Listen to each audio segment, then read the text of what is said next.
I spy another toy, a Fisher-Price treehouse.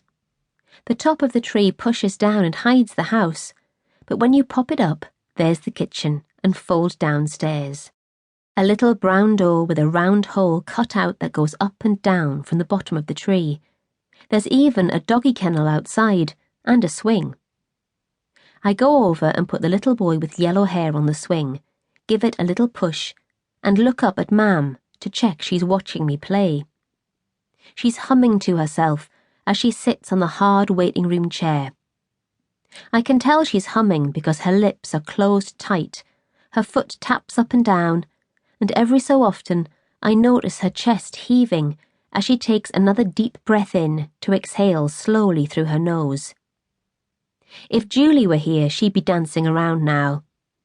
She smiles encouragingly to me, then Mr. Matthias's door opens. Mam gets up from her seat and beckons me to follow her. I toddle into his office behind her. I like Mr. Matthias. He's one of the few people who talk to me instead of just to Mam.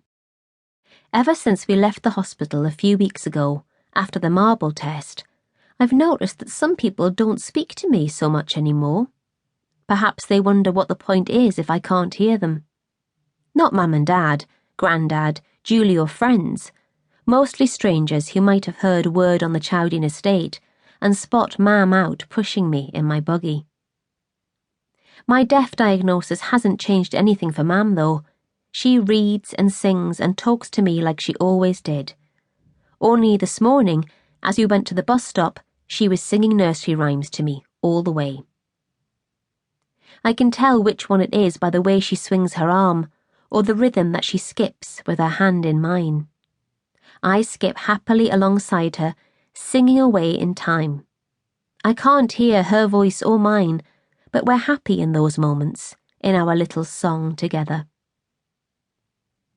Mr. Matthias pulls up a chair and sits in front of me, instead of behind his big, imposing teak desk. He guides me gently, so I'm standing between his knees, and his ears sink down slightly, taking his glasses with them, as he breaks into a big, friendly smile. Mr. Matthias has jet black hair which is combed straight back from his forehead. His thin-rimmed spectacles sit on the end of his big, bulbous nose. But it's his big, bushy eyebrows that fascinate me.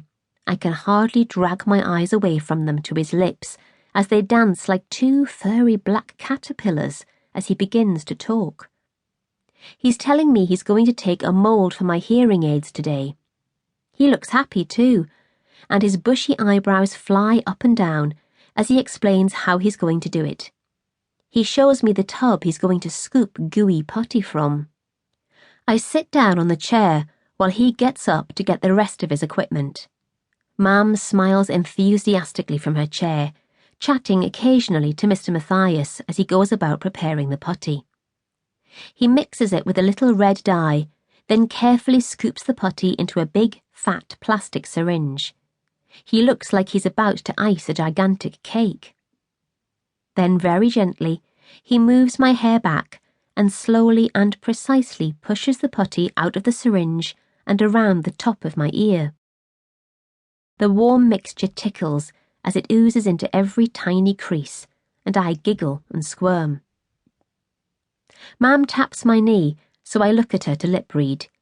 "Keep very still for Mr. Matthias," she tells me. A minute later, and he's done the other ear. "There you are," he says, handing me the leftover putty he squirted out of the syringe. "You better be quick before it goes hard." The moulds he's made for me are already hardening in his big hands. I squidge the spare putty between my fingers and into my fist, and giggle as it fits tightly into my palm. I show Mam, and she smiles and nods. As we skip out of Mr. Matthias's office and along the corridor, my squidgy ball is fast hardening in my hands. I look at Mam as she tells me we'll be back in a couple of weeks to get my hearing aids fitted. I smile back at her, nodding. My silent world is all I've ever known. I don't understand as yet why I'd need anything else but this quiet, or what difference Mr. Matthias will make to